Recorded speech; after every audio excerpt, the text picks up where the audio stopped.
Hello, everyone. Welcome to a very special event. We are super excited to be joined by the voice behind one of the most iconic characters in gaming history. Before we get to the man, the legend below, my name is Michael Zhitkov. I am the founder and executive director of Potions and Pixels. We're a nonprofit organization based here in beautiful Charlotte, North Carolina, that focuses on utilizing games to create social impact. We encourage everybody to check out our website at potionsandpixels.com and follow the work we do. And I am super excited to be joined by Johnny Barrio over here. Johnny, can you introduce yourself, please? Hey y'all, Jonathan Barrio here. I am the director of the Charlotte Gamers Network. We are North Carolina's largest LGBTQ plus gaming organization. We're so thrilled to be here with David Bateson today, and thank you, Michael, for that great intro. Absolutely. And as Johnny said, we are joined by the legend himself, David Bateson. David, we always have a tradition here is that we clap it up wherever we are. If somebody's watching across the world, we know you're in Denmark, we're here in the States. And at this time, it's noon, so we think there's a lot of people who are secretly watching at work right now. So wherever they are, whether at home or at work, we hope people can clap it up, whether loudly or silently, and welcome you. Right here. You can hear it. Across the ocean, you can hear it. David, we are super excited. I don't really know if we need to introduce you. So many people, when we were talking about this event, immediately were super excited. As I said, you have played, you've been the voice and the visual appearance of Agent 47 from the Hitman series for since 2000. It's incredibly exciting to have you. You, of course, are a voice actor and actor, and I was excited your Wikipedia page said comedian, which I saw some great videos online that proved that was absolutely the case. So I wanted to say one thing. I know I mentioned this to you before we went live, but when I was 14 years old, I first played Hitman on a PC Gamer demo disc. This was the first Hitman that was PC exclusive, if folks remember that far back in 2000. And I was just blown away. I had played stealth games before. There was, Metal Gear Solid, Thief, The Dark Project, so many things. But Hitman was one of the first to make you really feel like a Hitman and have that full experience. And you've been part of the franchise since day one. And other folks at IO Interactive, they've changed and, rotated different staff.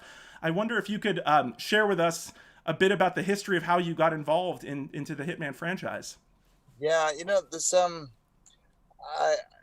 this thing called serendipity, and I sometimes think, life is so difficult.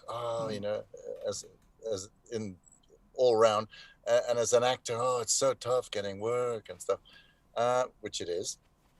And then suddenly I find myself in a corner of Europe, which was not on my bucket list. And I'm in a studio doing a voiceover, and someone just walks in and says, "Hey, David, when you're finished, would you come next door and have a look at this new game we're doing the graphics on, and we're looking for a voice to play the lead." It's amazing. And you're going, I'd love to have said, well, it was me and 3,000 other people. We had to fight to the death in the Colosseum, but obviously it was still an audition. If they didn't like what they heard, I wouldn't have got it.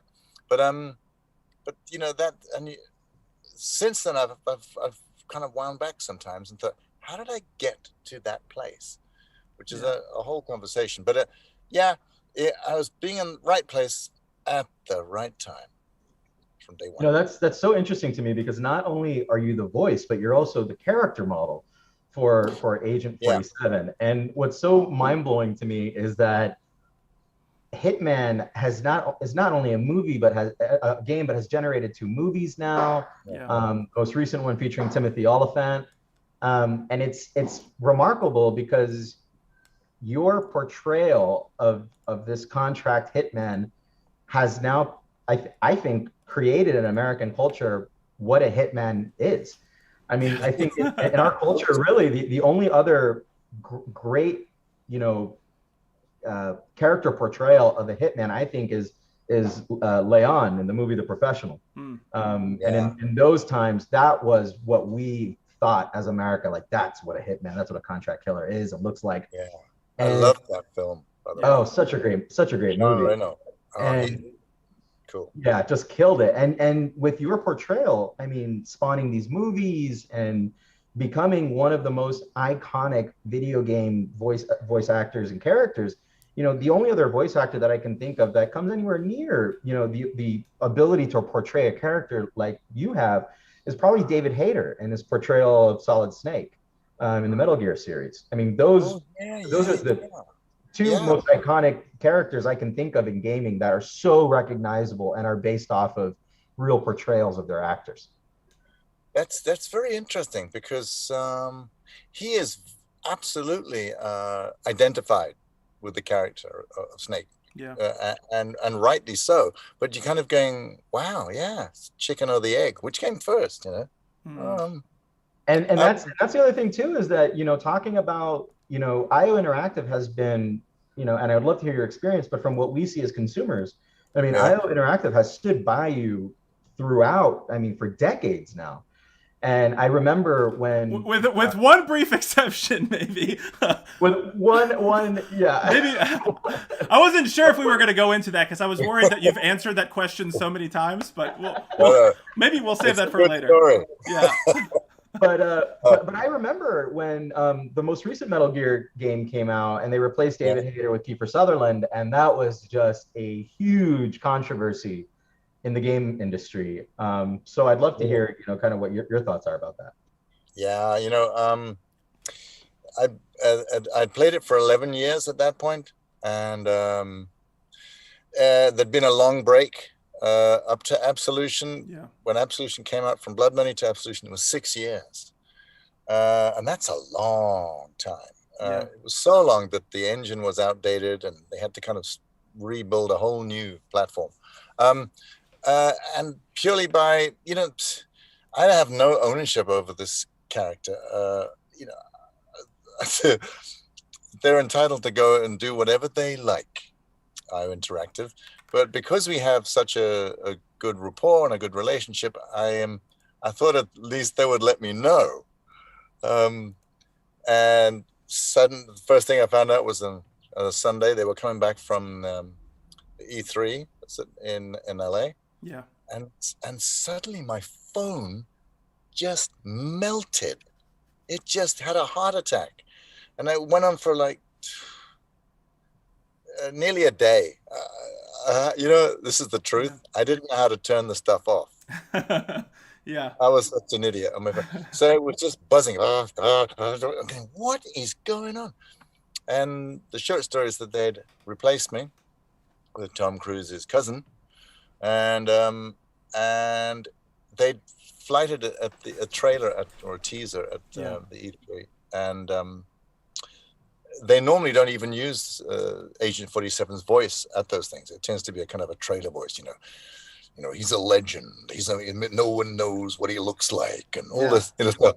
But suddenly they went, "Hello, it's me, Agent 47," and everyone, the fans who saw that went, "What the fuck?" And that started this little kind of war thing.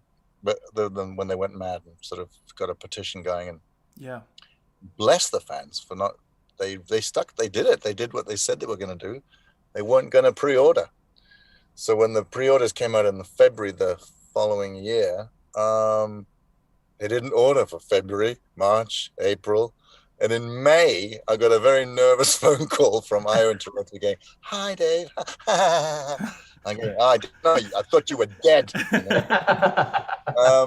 How would you be willing to work with us again? And I went, "Yeah, of course." Yeah. Thinking it was another job.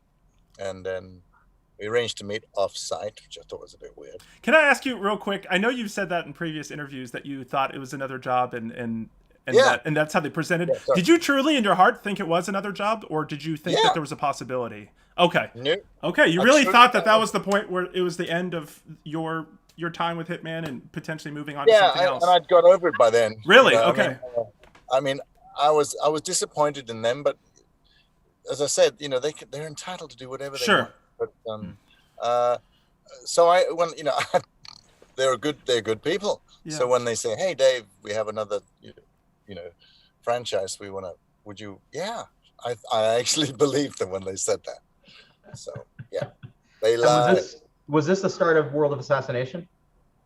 No, Absolution, right? it was Absolution, Yeah. which was the kind of the closest we got to Leon, back to Jean Reno's Leon, because it had that element of, he's got to look after this 15-year-old girl called Victoria. Yeah. And I loved the script on that because suddenly he had to do human things, which he had no information in this area. I don't know what to do with this girl. I just kill people. Yeah. and I like that. It had a real, for me as an actor, had a charm element. Nice bit of acting. But in gaming, it got criticized because of the sandbox, because it was so story driven. It wasn't as broad as Blood Money.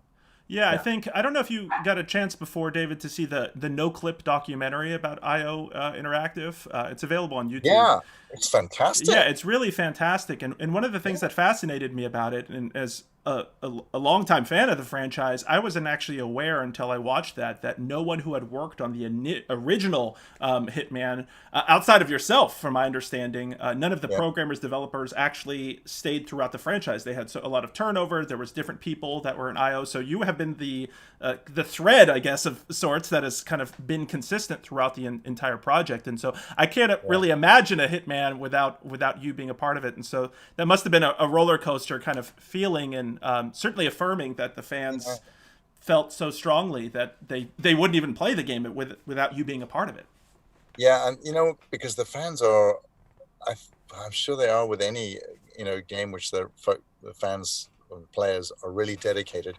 But the Hitman fans, because you have to go, you kind of have to go through fire to enjoy Hitman. The bar was set really high, so you have to put in your hours right from the get-go. So it felt like for them to say, "Listen, we're not going to pre-order. Screw you."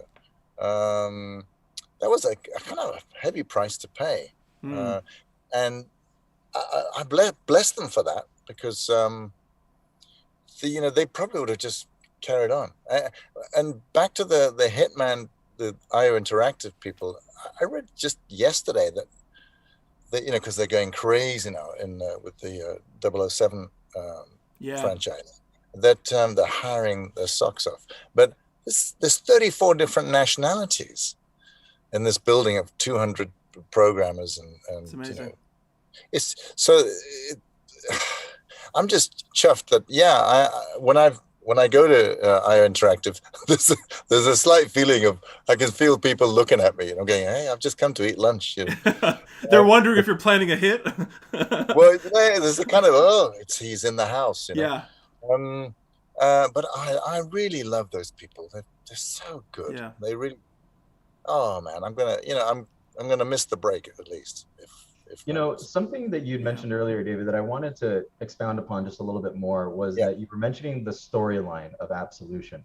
And I think something that completely blew everybody away was the World of Assassination trilogy, and how the story in Hitman and the remake in Hitman 1, the first part of that trilogy, had to be put together a little bit, but 2 and 3 were just mind-blowingly incredible.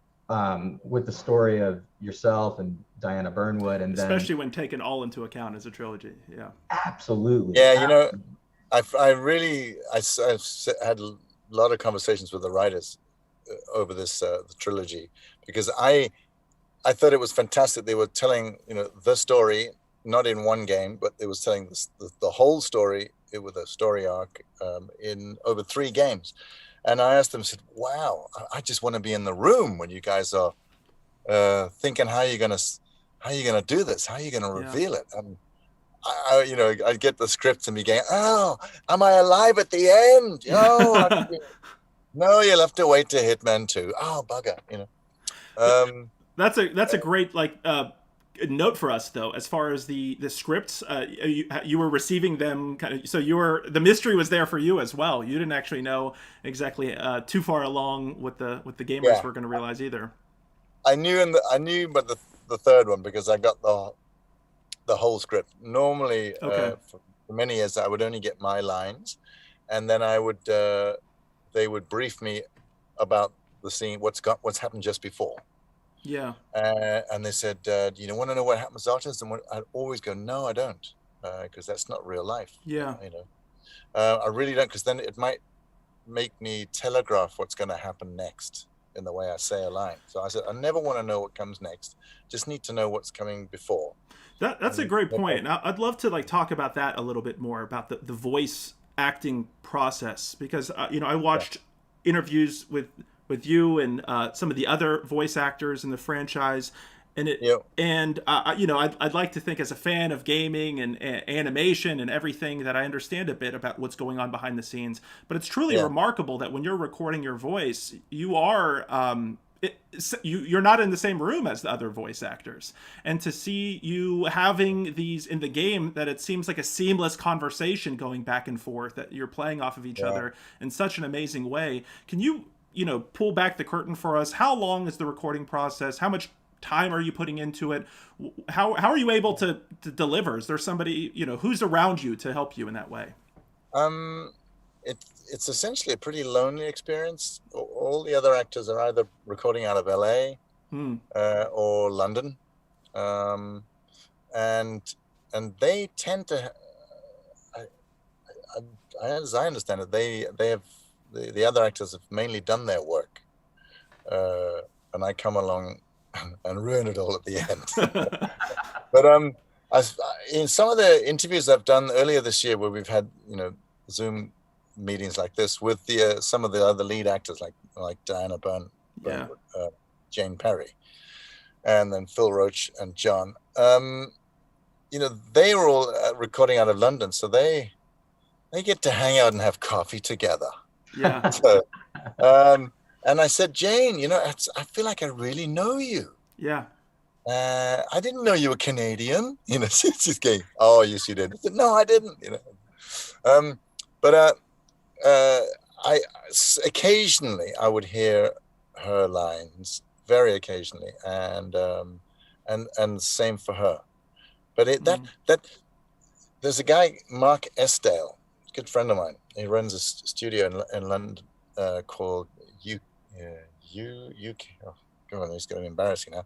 Anyway, he directs computer games and has developed a system whereby it's more interactive, where, as he put it, since the invention of the microphone, nothing has happened. It's still the case, for 100 years now. It's an actor standing in front of a metal thing and trying not to make the pages be heard, and and just it's all in your head. And this guy, Mark Estel, OMU2 is the name of his company.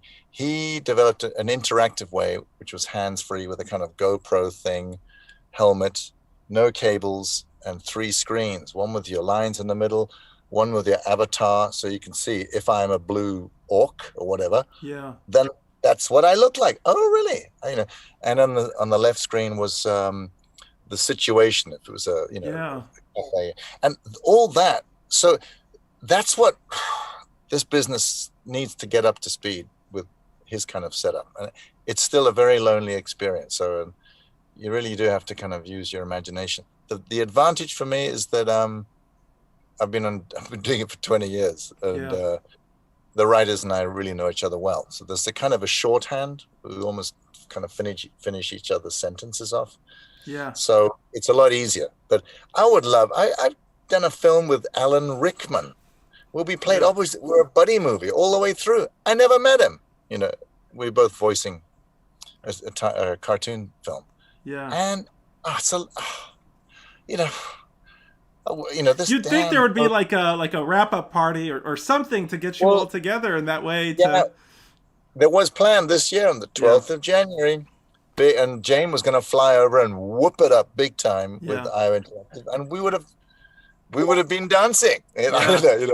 But no, COVID knocked all that on the head, and no party, no nothing. So yeah. And David, if I can ask you, with how you record your lines and all that, I think what's interesting too is that in Hitman, there really isn't, you're a contract hitman, so there really isn't a lot of emotion behind your voice and all of that. Yeah. Do you find that easier because you're not having to play back and forth? Like you're giving like a stone cold voice all the time, and there's never an emotion in any cutscene or anything like that. Is that easier, harder, or how does that process? No, yeah. Here's the thing. I think it's a lot harder, because when right from the first game that you played, which was only on PCs, was that Codename 47. The silent assassin. You think, okay, there's the clue. He doesn't say much. Oh damn, this is. And then with all his background and that he's sort of this man-made killer, with no backstory because he has no memory, I thought, wow, this is going to be tough. This is going to be. It mustn't sound boring. Yeah. So I kind of, in my own head, I made a kind of a backstory to myself in the sense that I treated it like Frankenstein's monster.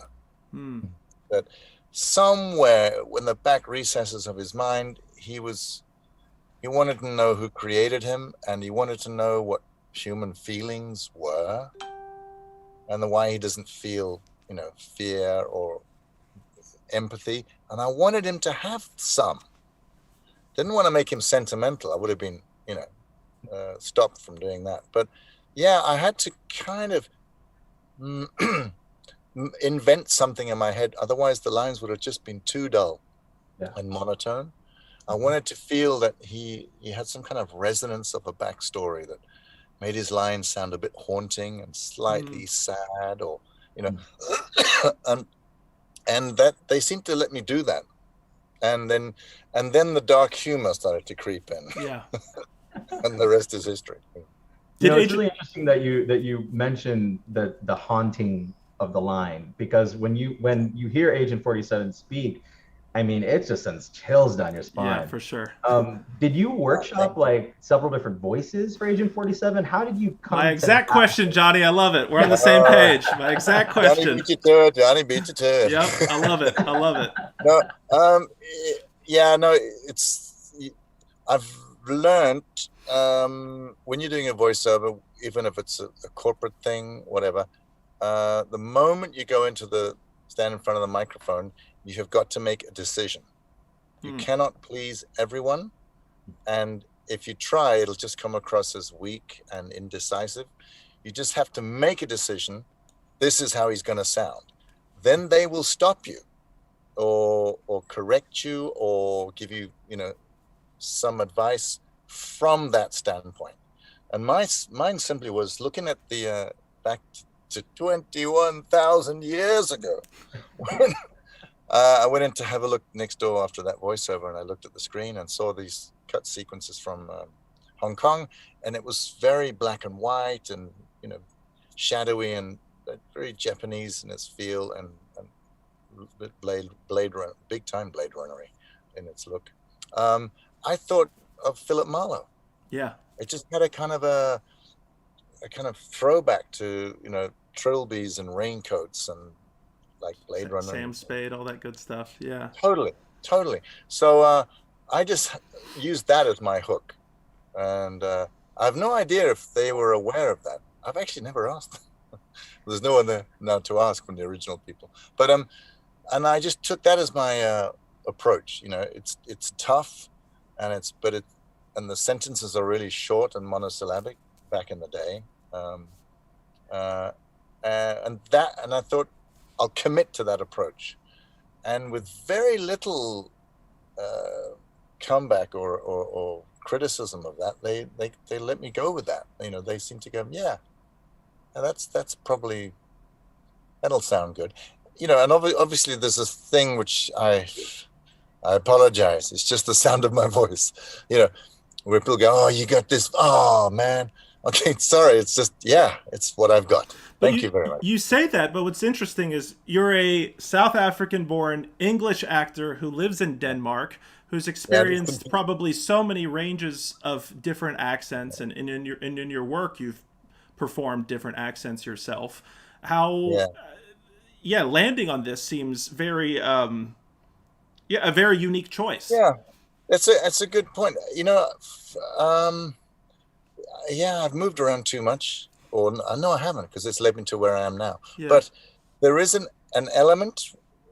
The other thing I hadn't mentioned was that I felt an affinity with this character, the sense of not belonging or not being rooted, because I moved around so much, 9 schools in 12 years in 2 countries. So, sometimes I thought, are my folks wanted by the police? We moved. Is a hitman chasing them across the world? A hitman? Yeah. What's going on? So we moved all the time. Yeah. If she's not in the military, what's going on? And so that kind of lack of an identity is, this is my hometown, this is my home, and these are my friends. No, that all changed every year to 18 months, basically, until the last school, which lasted 4 years. But I still managed to move 3 times then. So that has now become obviously my advantage, that I do a lot of accents, because you just you observe and you hear everything. But here's the thing, I don't know if this doesn't happen in the States. When I'm in America, no one asks me, hey, where are you from? America is a country of immigrants, all of you. There's a kind of a huge sweep and acceptance of it. When I go back to Britain, I swear I can walk into a bank or a bus queue, or something, and if I open my mouth, there's some complete stranger takes it upon themselves going, excuse me, mate, where are you from? I'm going, none of your bloody business. You should ask. Do you ever say, do you know who I am, and just jump into the Hitman voice, Agent 47 voice? Check out my, Yeah, exactly. Just respond in the Hitman voice. Run, But it's because it confused Brits. It's a small country, but all these local dialects, you can tell where people come from 40 miles away. Where it's a completely different dialect. You're going, what? So that really upsets them. Oh, they get kind of really, where do you come from? I come from Mars. But in the rest of the world, it doesn't seem to trouble anyone. So that international English and ability to glide around in different accents, that's where I feel at home. It occasionally gets me into dark places. I was shooting a feature film in Scotland, and I had a voice coach who taught me a good Glaswegian accent, playing a really horrible character. And I decided to stay in character for the whole week. Oh, wow. I did a Daniel Day-Lewis, stay in character. And I thought, because I was so worried about the Scottish accent, and I was the only non-Scot, apart from the couple of leads, Emily Watson, Jean-Marc Barr, and Stellan Skarsgård. But all the other actors I was working with were Scottish, and so it backfired. In this tiny little village, I couldn't get away and just kind of, order a sandwich in a coffee shop, and going, hello, they're going, are you that Scottish? Oh shit! That nearly went bad because you have a few drinks of a night. We were shooting on nights, and when you've had a few single malts, and then suddenly Scottish actors around you who've been, cursing English-speaking people, they get very, very Scottish, fucking Saxon accent. I hate the bloody English, and again. And these actors had just come off working on Braveheart and Rob Roy. So they were feeling, it's great. Standing there with an axe in my hand, chopping those English soldiers. Okay, that was a film, everyone. Exactly. But, we were all getting drunk, enjoying single malts. And then suddenly they do a Joe Pesci on you. And they just turn at you and go, where exactly are you from? And you go, oh my God, this is not going to end well. David, you mentioned something earlier too, and I'm really happy you brought it up. And you mentioned the dark humor of the Hitman series. When did that change happen? Because I feel like IO Interactive is now really intentional about adding in all these very dark, humoristic, not only items, but kills and storylines, especially with the mission stories that we saw in the World of Assassination. Where did that come from? Because that totally is a far cry from Codename 47 Yeah. and on. Now, it's a very good question. I can't prove this, but I'm willing to bet my salary on it that that's because of me. No, I'm not taking Really? masses amount of credit. The writers are ridiculously talented. Really, they are. But I've got to, because trust me, the humor was not there in the first 2 games, I would say. But I was there, and so and it was along the lines of, I don't want to make this character trivial. And how can I get some kind of I want to make the player kind of lean in, and they will, to maintain that interest, you have to, as I said earlier, fabricate some kind of emotional hook. And in his case, it was a non-emotional hook, but some kind of that haunting thing about his creation and how the world is put together. And then suddenly, in these bizarre, darkest places where people are dying at his hands, there was a chance, I thought, just to kind of give a sentence a slightly different slant, a slightly unexpected, like he was, almost looking at it with, totally, oh, that's what blood looks like, kind of feel to it. And I think slowly, either the fans picked up on it and maybe have mentioned it, or the writers, when they sat down going, hey, maybe David can I can hear David saying this line, it's what came first. If I was put to the crunch, as I say, I think it was me, because I didn't want it to sound just boring, flat, and any more monosyllabic than it already was. But the character needs to be real. You need to care about him, Yeah. That's gotta so I get a feeling that humor grew out of my personality. That's really interesting, because I mean, in so many ways, what we're hearing from you and what we've experienced is the connection between you and Agent 47 runs really deep, more so than I think traditional voice acting work, where oftentimes you're portraying a character that you don't necessarily look like or sound like, or it's just kind of an entirely different experience. And to say that the humor that you embody as well has been able to be kind of transported into Agent 47. I'm curious about that likeness piece as well. Did they transform, like when you first got a hold of the original game and you saw it? How did they mold it a bit more? Because I mean, they were well into the graphics when I was having a look at those cut scenes from Hong Kong, and he was bald, and bald and buffed, but looking so good in a suit. So I didn't have anything to do with that, although this was my hairstyle way back then. Yeah, but he. But I think on the 3rd game, or was it Blood Money? Can't remember now. But it was a long time ago. It's when we moved into this other offices down by the water. They then put a helmet on me and sort of GoPro'd my face, and then scanned that in to the computer. And I. But beyond that, I believe they were already slightly, adapting the facial look. But now, when I look at some of his reactions with the eyes and his mouth, I go, oh my goodness, that really is me. Yeah. Oh, so crazy. It's really interesting too, talking about likeness and seeing how IO Interactive truly gives you the freedom to really influence the creative process.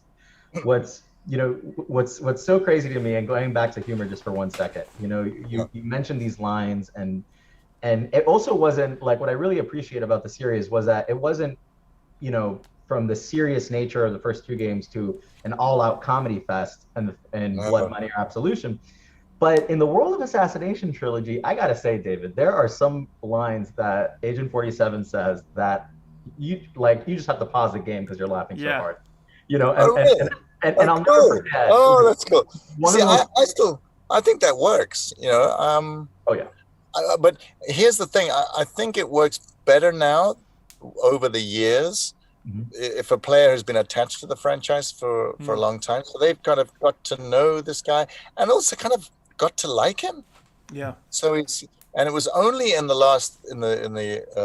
Hitman trilogy, the World of Assassination trilogy, where they had it went up a big notch, Mhm. where and I was dead against it. We did Hitman 1 in Paris and Sapienza, and I noticed more lines were coming in. I heard you talk about this. It's interesting. Yeah, and then they really wanted said, no, go with us on this. We want the player to feel more attached to the scene. So when he's in disguise, we'll put all these extra lines in. And I was dead against it, but it genuinely works. I will say this, which I thought was funny.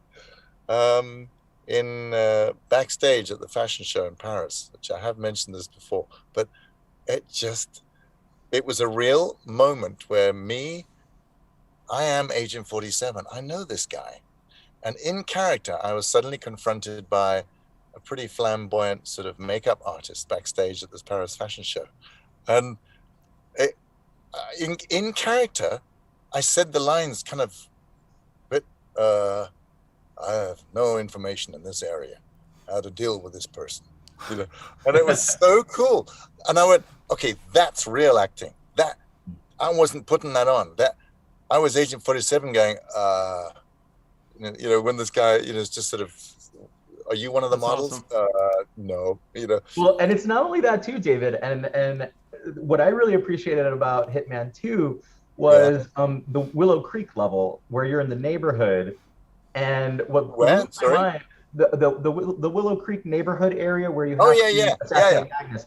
There is a mission story in there, and I actually used to be real estate in Miami. And when you disguise yourself as a real estate agent and you take your target on a tour, it is the most hysterical, because you talk about, and here's the kitchen, and what a great place for a gas stove to be, and it's every quip is about killing your target without them realizing it. That sequence got me nominated 2 Novembers ago for the American Voice Arts Awards, because I just thought it was so funny. That he couldn't describe it any other way. The slippery floor, better watch out. He's thinking blood. That'll be a bitch to clean up, or keep your feet stable when you're garroting someone. And all those elements. They've done it in the last game with the wine selection stuff, but it doesn't quite have the same irony.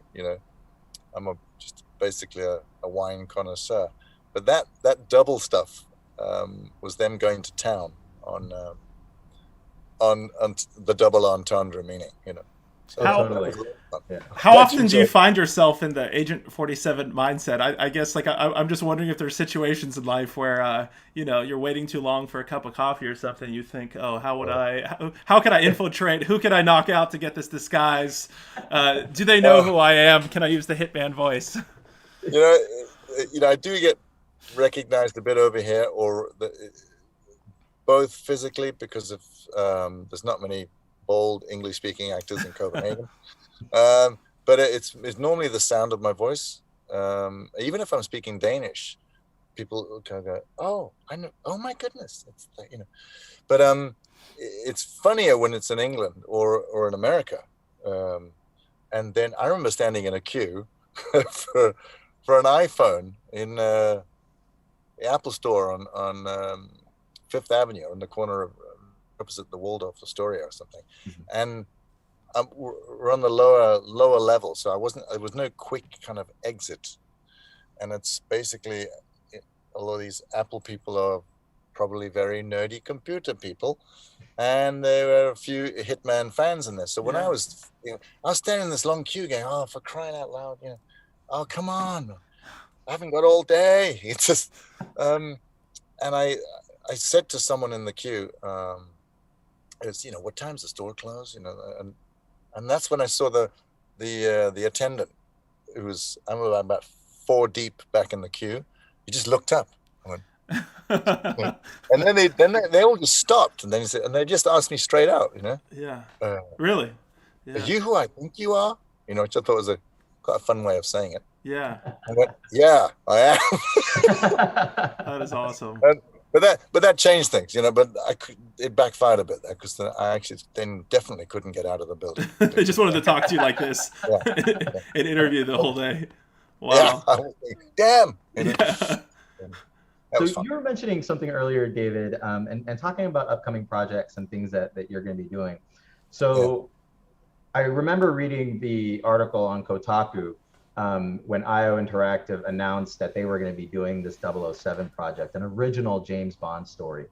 Yeah. And you were doing an interview, I forget the gentleman's name, but you were doing an interview, and towards the end of the interview, when y'all were talking about this, the interviewer was saying, "Oh, we got to petition IO to make sure David becomes the villain of this next project and all of that." Has IO talked to you at all about this upcoming project or anything like that? No, not yet. But yeah, I here's the thing, and I've said that in interviews, but I totally respect their creative decisions on a new franchise. Just don't hire the bald guy, for crying out loud, so I have no expectations or any hope, really, but it's been mooted quite a lot on Twitter and other places that that would be so cool, having him. Yeah, you got to make him a villain or make him an elusive target or something, Yeah, that could be a lot of fun. And I remember when they first announced it, I had no idea. I knew, I said, hey guys, you opened up a building in Malmö, in Sweden. Can you hear me? Can you hear me? Yeah. What's going on? Nothing. I went, okay. So I was just as surprised as anyone else. And my actual sort of congratulations thing was I sent a tape. What's a tape? I recorded a message of Sean Connery going, congratulations. And that's awesome. I'd like to wish you all the best. So just for fun. Yeah. And actually, he just died, so it wasn't possible. But no, they will do what they need to do, and I will just have to suck it up. Talking about upcoming projects as well, and this is a question that I wanted to ask before too. It's interesting because you hear it all the time in American culture, especially with American actors who have played like a Jonah Hill character who's played, or a Seth Rogen or Will Ferrell, who get almost pigeonholed into playing these comedic roles.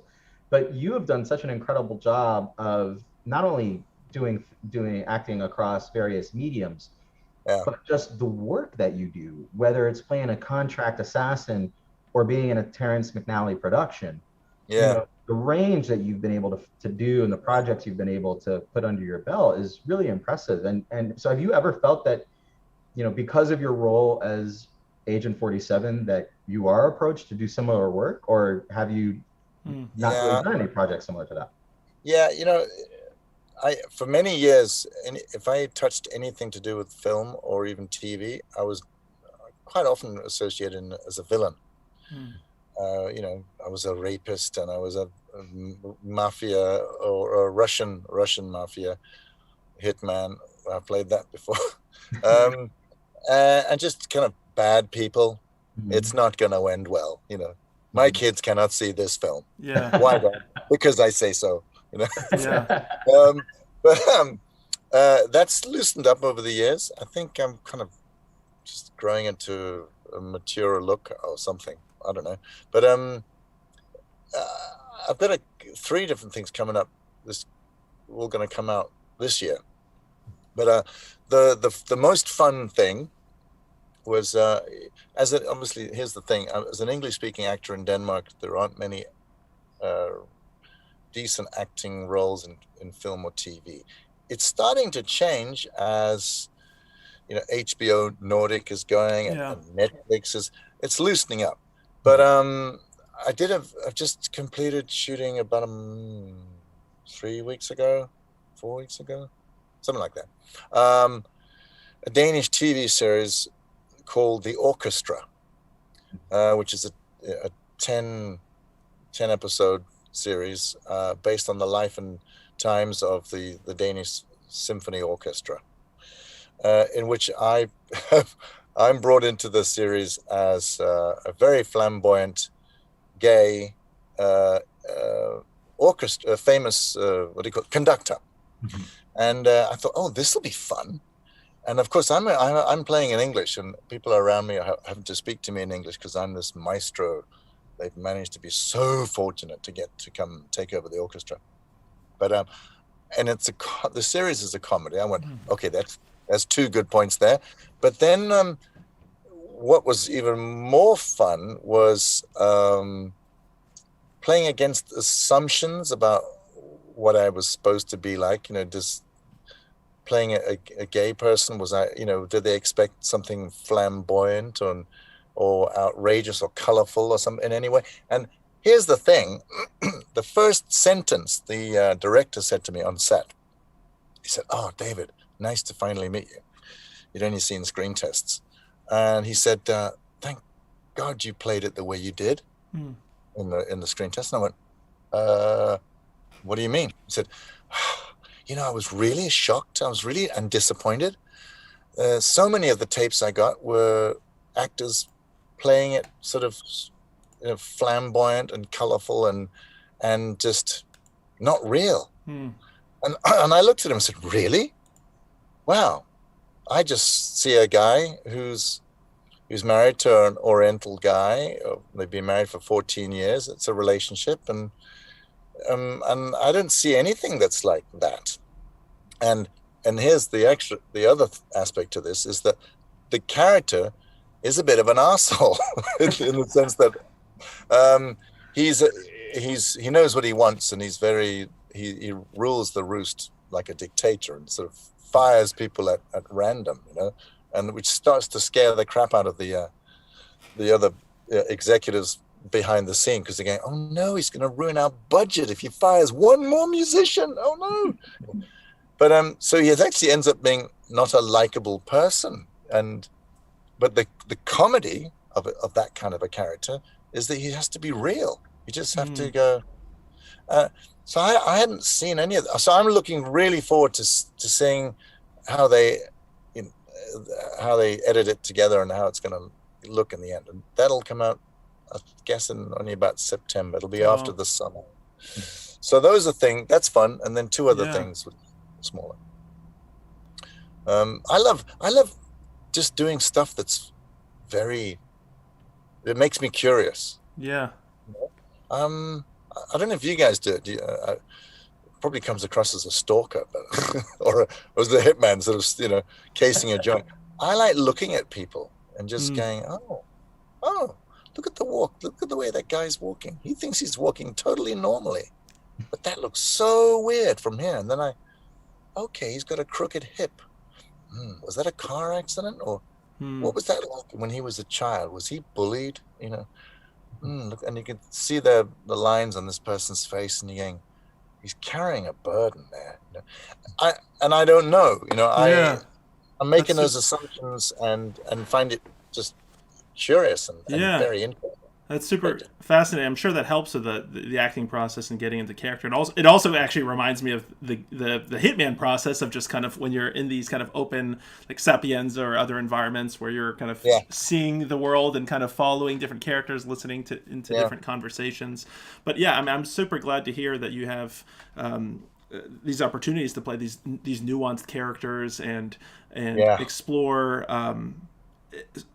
so many different aspects of acting throughout these different mediums. I did want to ask you about another game that you were in recently, and that's Light Matter, which for those who have not experienced this game, I would say that the closest comparison that people would know immediately is close to Portal. I would say in a Yeah. sense that it's kind of a first person puzzle game. I got this game and I was just absolutely, and I actually got it before we knew about the interview, before any of this stuff, and I was super excited. And I remember just hearing you in the game because you act as the kind of you're the voice of the game. Virgil. Yeah, It's crazy. Virgil. And so for those who haven't played it, I'd encourage you to check it out. The idea is playing with light and shadow. Essentially, shadows kill you, and you have to make sure to stay in the light. And what was that experience like? How did you get connected to the developers there? Yeah, these are young guys. They're all in the late 20s, Mm. and they live in another city in Denmark called Aalborg, which is the northernmost city on the mainland of Jutland. And they called me. They've been working on this project since they were students. Wow. So about 6-7 years. And this thing, it just kept coming back. And people say, hey, you should go with this. You should, come on, get it done. And they called me up and said, listen, there's basically one character. I think you'd be perfect. And I went, I know what this is about, guys. I can sell it because I'm Agent 47. Yeah. I understand why you're calling me.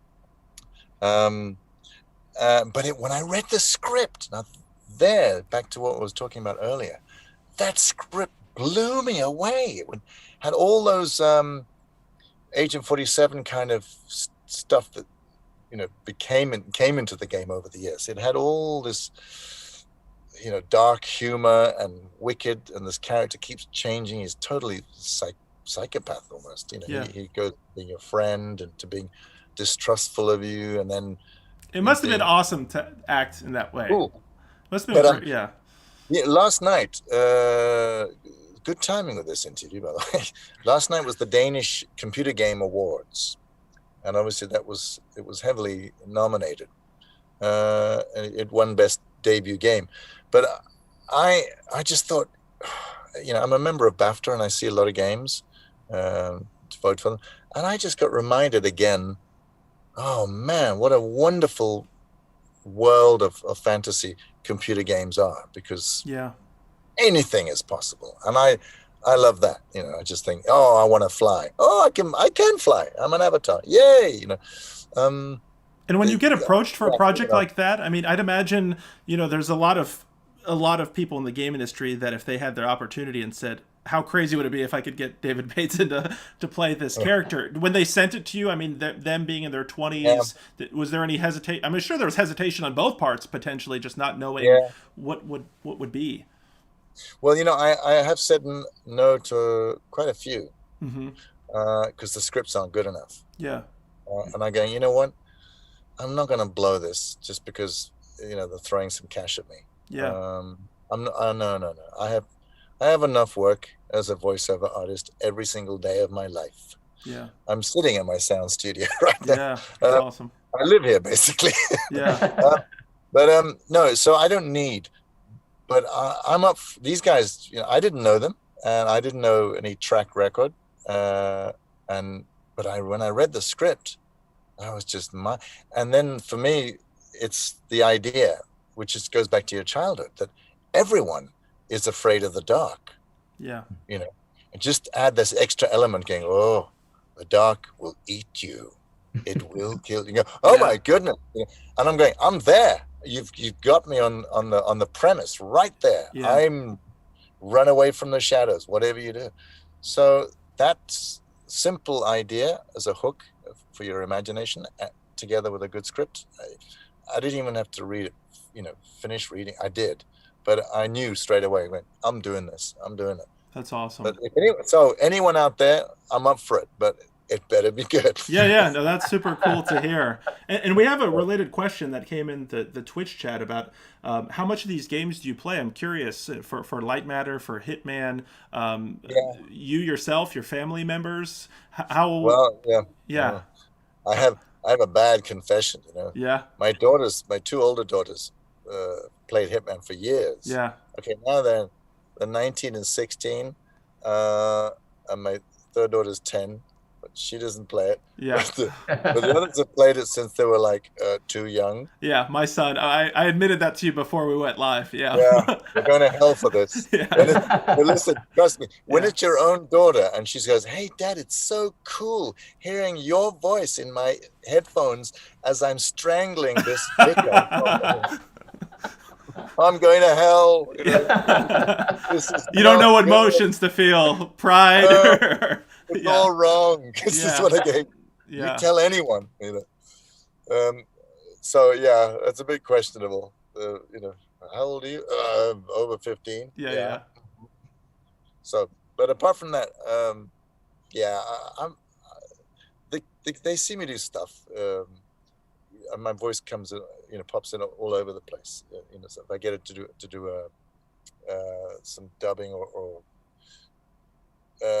with Lars von Trier films, which is kind of very classy, but his films can be pretty graphic and disgusting.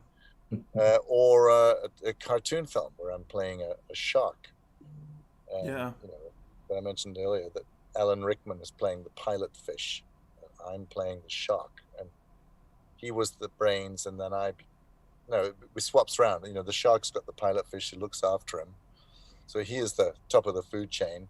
And then we get some magic potions swimming in the water, and then it turns around. He becomes the rocket scientist, and I turn into a stupid Australian shark. You know, so my kids are pretty used to hearing me mess around in characters. Right now, I got a really sad confession.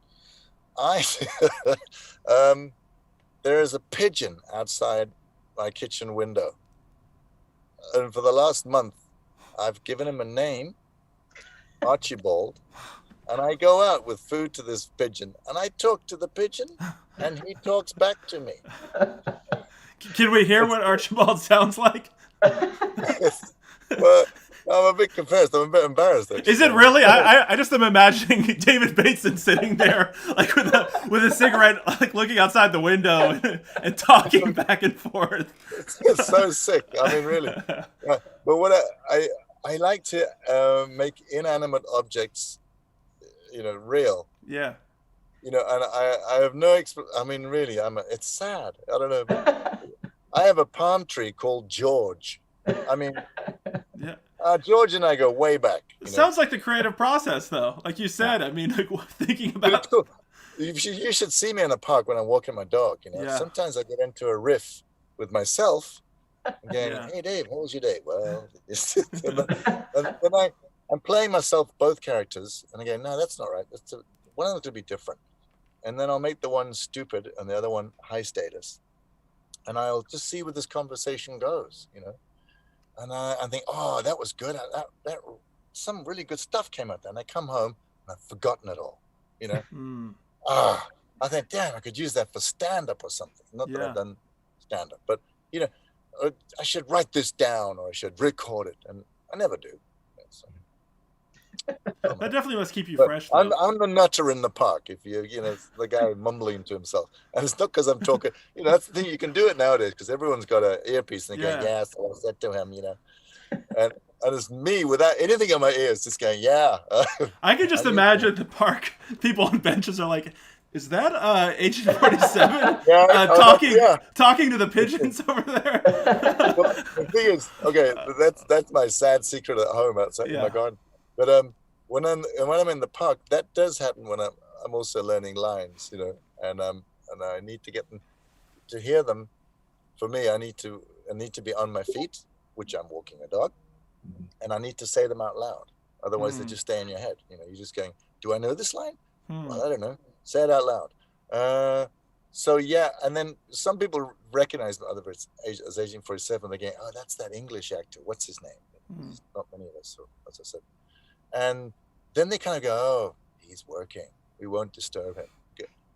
But sometimes my work is me mumbling to myself and having a full-blown conversation as two different characters who are just coming out of my head. I'm going, "This is so sad."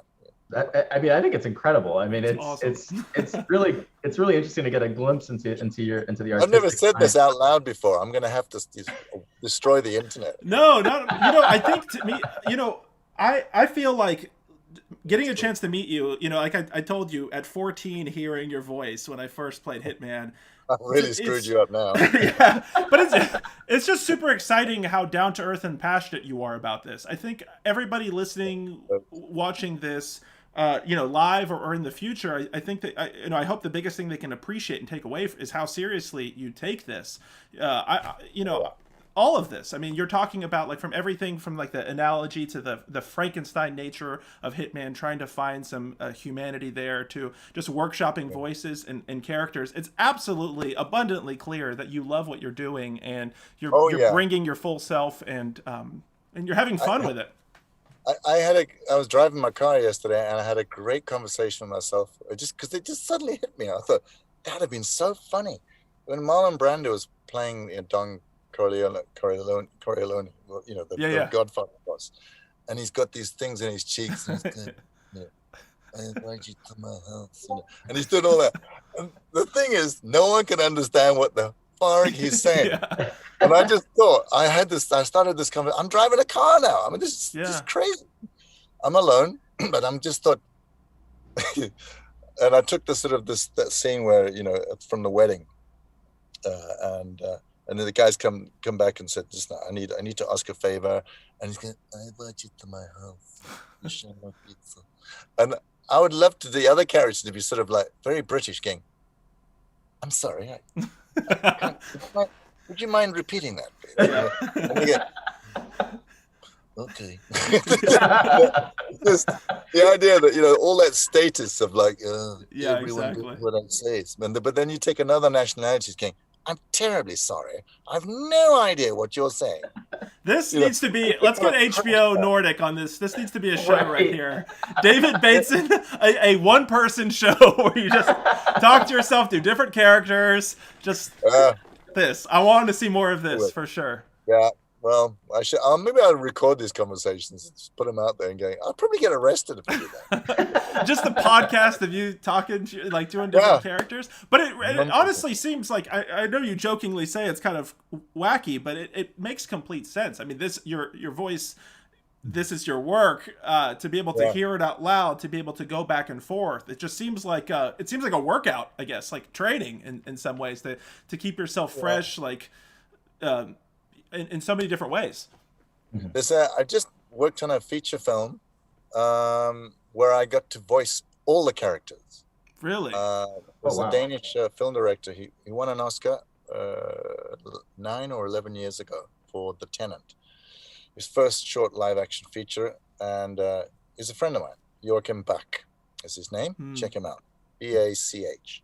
Anyway, was it B-A-C-K? No. We'll look him both up. Yeah, look him both. No, he shot this fantastic film. I've seen the first rough cut last week. And in Vancouver, or just outside Vancouver. And it was a really weird film. It's called Corner Office. It's now out on IMDb. It's been a kind of a secret project for now. And I was amazed he got it shot under COVID restrictions. Starring John Hamm from Mad Men. Yeah. And he phoned me up and said, "Hey, Dave, would you come around and just read the script out loud? And so I can just hear it before I fly over to Vancouver, and I do 2 weeks in a log cabin, self-isolating, going, oh my goodness, and then go straight down. And we did that for like three sessions, and I would just make notes, and I'd write down the notes, and then I'd type it up and send it back to him. And he said, this has been amazingly useful for me. I went, great. It was my total pleasure playing, 15 different characters. So he flies over, and he's sitting in his log cabin outside Vancouver in the hills, and and he's having all these meetings, getting ready for the shoot. The crew are there, the actors are coming in, everyone's isolating. And I get this call in the middle of the night. He said, "David, listen, would you record the whole film?" And I went, "Wow, yeah." He said, "But you got to just do it in the same characters, the voices you're doing. I know the actors have come in with their voices, but I need to. I just want to hear the whole thing. You playing all the characters with just just give the names of the character and brief, where there's something written. They would go up in the elevator to the third floor. You need to say a few of these things and then go back into character. Anyway, I went, yeah, I'd love to do that.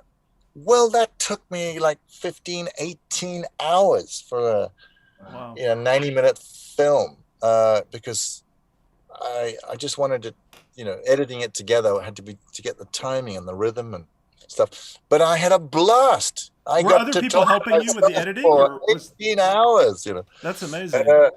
And it was so useful for him. Is the point of all this, that obviously the actors are going to say it completely differently, but it gave him, before the day's shoot, it just gave him a sense of, okay, in this sequence, these are the emotions. This is the kind of journey where we're going in this sequence. That's what I'm going to focus on, because then real people come in, and obviously on set, and you can get lost in all the practical stuff of setting up shots and stuff. And so yeah, that was a lot of fun. So check out that movie when it comes out. It's really cool.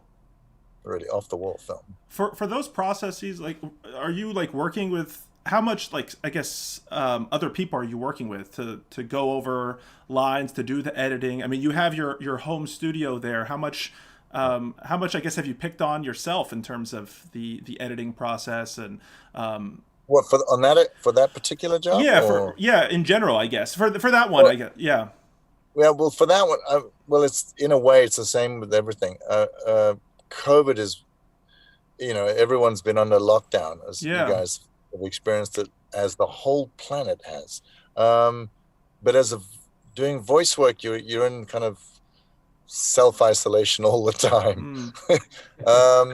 Especially as technology has changed the voice acting business quite substantially. Now, I mean, I have a London agent, and it's all set up either through Source Link or Source Connect to their studio in Soho, and then out to the client wherever that client is on the planet. That's amazing. And we're all on the same page, and everything's clear. But I'm actually alone. I'm back in my little box. Wow. So I obviously I miss people. Hanging out, going to the studio and going, a cafe latte, please. And talking to a technician and getting to know the clients and stuff and what they want. But that's that. So in a way, not much has changed, because it's always been a kind of lonely experience. And if I'm not talking to someone, if I just get the job offline, then I will just, again, back to what I said earlier, I will make decisions. I will ask for as much information as possible. Can I see the movie, the corporate film? Mainly, can I hear the music? What sounded? And then I will give it 2 or 3 versions, which is 3 times too much work. But they need to see where it could be done very differently. And I'll put my first version first. This is the way I think it should go, and then bounce it out there, and then they will come back with, could you do it a bit quicker, or could you be a bit darker there, and then it takes a lot of retakes. So there's the recording process as a voice actor is me making a decision if I'm alone, and just going with it and editing it and trying to use my own talent with the voice, with the music and the picture. Otherwise, it's I hear voices, and we work together on it, a lifetime. That is really awesome to hear. Yeah, thanks for providing that insight into it, because the fact that you're able to the fact that we're able to talk across the ocean, and the fact that we're all able to connect in this way, it's truly remarkable. It's something I find myself nonstop thinking about. It is incredible. Incredible. Well, I know we've held you for a long time. I do have one more question. I don't know if Johnny has another one, but we have one from the audience that is in line with one of my final questions. We have someone in the chat who's interested in getting into voice acting, and they're asking, how they should start, where they should look for work, building their portfolio. Any general advice that you could provide for those who want to be the next David Bateson? Oh yeah, hey, don't steal my work. Yes. Generally speaking, voice actors, by the way, in my experience, are extremely generous people. I'm not one of them. No,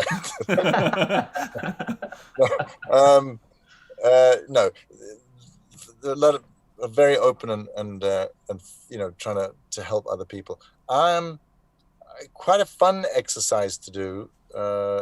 Obviously, the equipment needs to be bought,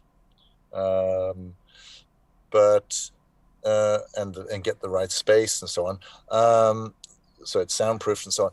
But what I think is a fun exercise, and I've said to other people to do this before, is take a magazine and flip into the magazine. If there's a piece of serious journalism, try reading up 30 seconds of that as you think it should sound, with all this, today in Delhi, 200,000 people have been, have become ill with COVID, blah, blah, blah. And oxygen is running out and the UN is blah, blah, blah. Yeah. And obviously that tone is extremely serious because of the nature of the story. And then you can turn the page and there can be a whole, a picture version of Levi jeans, and all you need to do is just read the words on that Levi commercial, and you'll get about maybe 15 words, and just commit to it without sound, but or play some music you think might give it a nice jingle sound to it, and just record that. And it's just it's playing with the idea or reading of some dialogue in a novel, and just playing both characters. We don't have to walk in the park talking to yourself.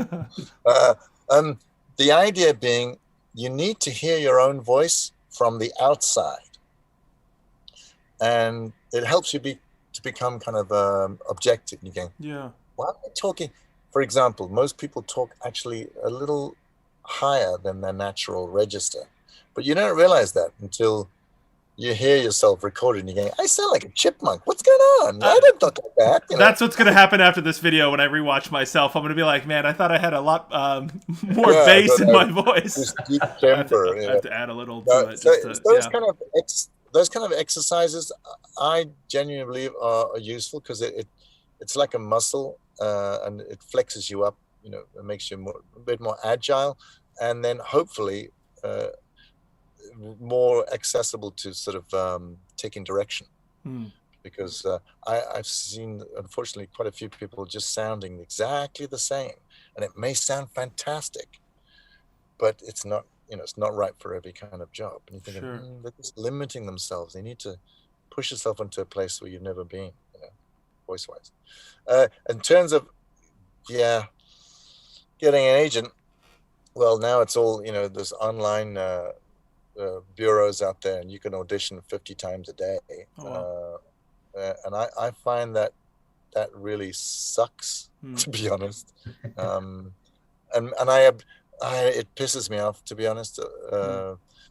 If I find out that they've taken too much commission, or the same job is advertised on 2 different sites, and one's for $800 and the other one's for $250, and you go, it's not very transparent. Where's all that money gone? Yeah. So I don't like being screwed over. So I tend to avoid them.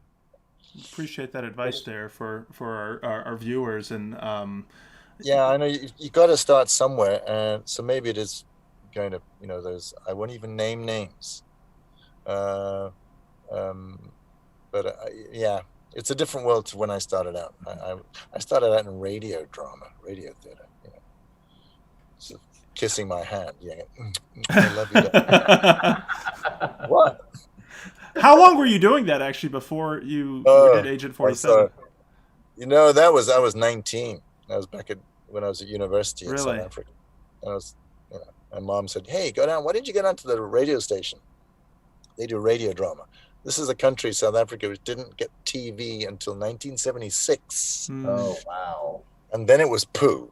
you know. So 3 years later, it was definitely crap TV, and people really listened to the radio theater, radio drama, which you guys did back in the 50s or something, you know. Yeah. So that's when I just went down and auditioned, and they went, "Hey, thank goodness, we need a Juve sounding guy." Go, "Hi, I've come to take Carol out," you know, and so like hi. Playing those kind of parts. I don't know. So that's incredible to see the connection there, and I mean all of this, the thread through your story. It's amazing, yeah, to see that trajectory. I would just say this, just to end off by saying, listen, there are a squadzillion more opportunities now than there were back then. Yeah, you know, there was radio, and that was, you know, of course there were cartoon films going on, but then you had to have a Hollywood agent, and you know, you were in the top league. You would never get access to that kind of stuff.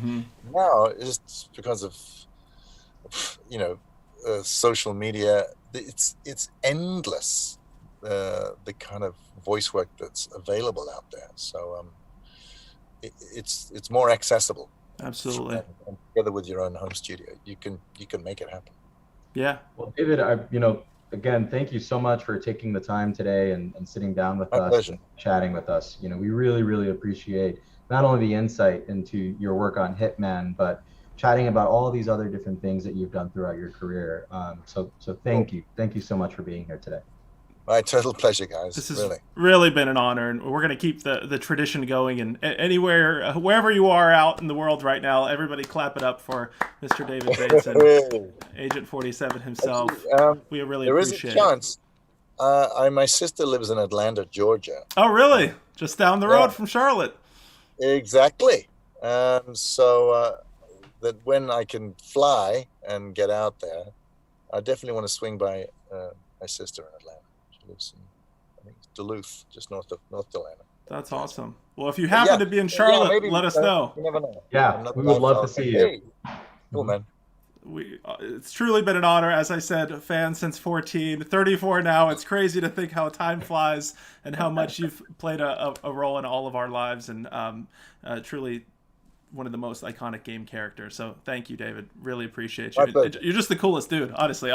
That's, I think, the best way to end this. It's just, honestly, you're just like a pigeon. I'm not cool at all. No, you really are. You know, like, the fun thing about this is we never know. You know, it's like, man, hopefully David Bateson's not an asshole. You know what I mean? And it's like, you really are the coolest guy. We've been getting messages about how awesome you are, and just so many people saying thank you. So we really, I'm just blown away. Appreciate you so much. Thanks, guys. You made it a really cool interview. So it was a lot of fun doing. Awesome. Trust me, some of them don't go anywhere near as good as this.